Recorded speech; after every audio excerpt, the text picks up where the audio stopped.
Picture this. You open your phone, tap the green icon, and instantly swim in 100 million songs. Spotify's soundtrack follows us from the gym, to the commute, to that late-night lo-fi study session. With 675 million monthly listeners and 263 million paying subscribers by the end of 2024, Spotify looks unstoppable. Yet, here's the twist. For most of its life, the company bled cash, racking up hundreds of millions in losses even as revenue soared. How can the king of streaming rule culture but struggle to pay its own bills? Today, we'll unravel the Spotify success paradox. The forces that kept profits out of reach, the bold moves that finally pushed the company into the black, and whether this new tune can last. Let's start with the headline numbers. Back in 2018, just after its IPO, Spotify reported 180 million monthly active users and 83 million premium subscribers. Fast forward to 2024, and those figures have exploded to 675 million MAUs and 263 million premium subs, a net add of 500 million listeners in just 6 years. Revenue followed the same steep climb, jumping from 5.3 billion euros in 2018 to 15.7 billion euros in 2024, an 18% year-over-year leap. Despite Apple, Amazon, and YouTube nipping at its heels, Spotify still owns roughly one-third of global music subscriptions, about 31 to 35%. That share barely budged even as total industry subscribers doubled. Being first in your earbuds matters. Culturally, Spotify's influence is everywhere. The viral, Spotify-wrapped recaps, playlist-powered hits, and podcast-topping news cycles. By any consumer metric, this is a runaway success story. So, where did the money go? Under the hood, the financial engine sputtered.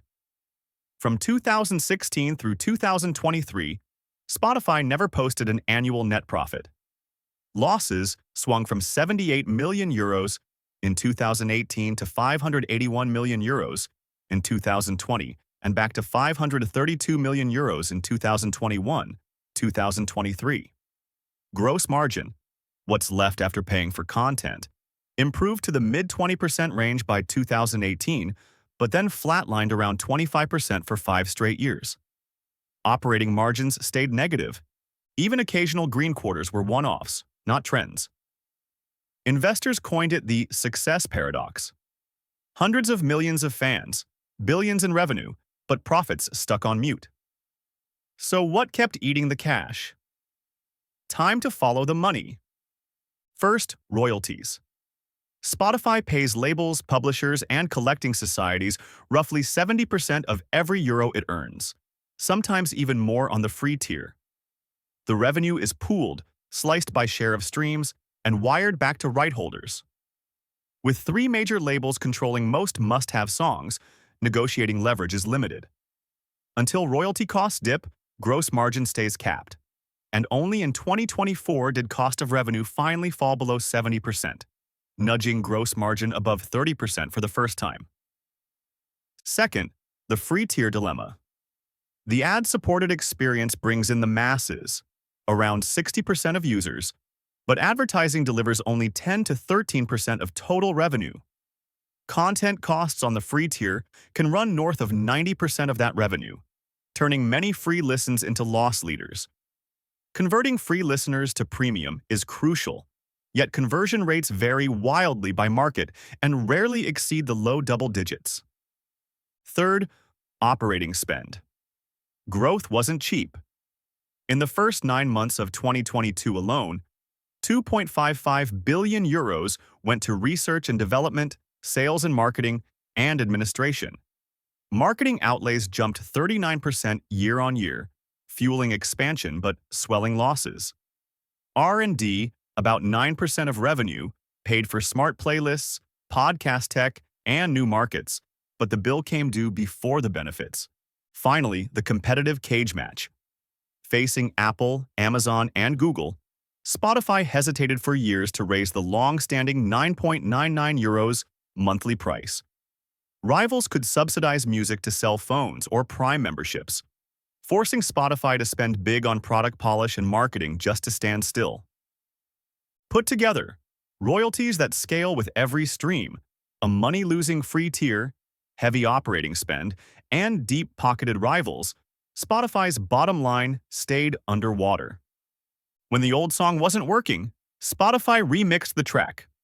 3 big moves stand out. First, diversification.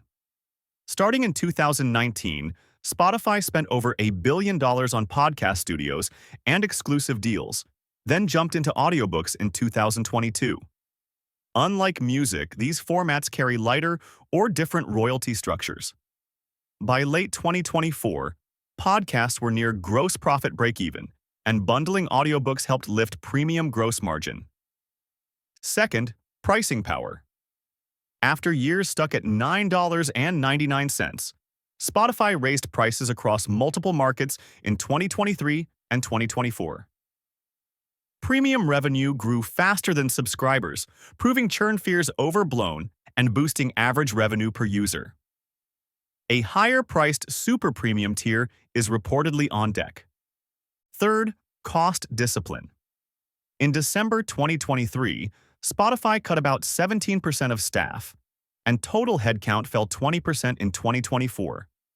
CEO Daniel Ek dubbed 2024 the year of monetization, slashing spending growth while preaching efficiency. The result? 2024 delivered 1.14 billion euros in net profit, an 8.7% operating margin, a 32% fourth-quarter gross margin, and a record 2.3 billion euros in free cash flow. After 16 years, the numbers finally harmonized. Spotify's journey proves that scale alone doesn't guarantee profit, economics do. For a decade, the royalty meter, free tier drag, and growth spending drowned out earnings. But by flexing price, firing up higher-margin podcasts and audiobooks, and tightening its belt, Spotify hit its first sustained profitable note in 2024. Still, the encore isn't assured. Future royalty negotiations, aggressive tech giant rivals, and economic swings could turn up the volume on risk. Yet if Spotify can keep nudging ARPU, monetize its vast free audience, and let new content lines mature, the success paradox may evolve into a profit anthem. So, what do you think? Is Spotify's new groove sustainable or a one-hit wonder?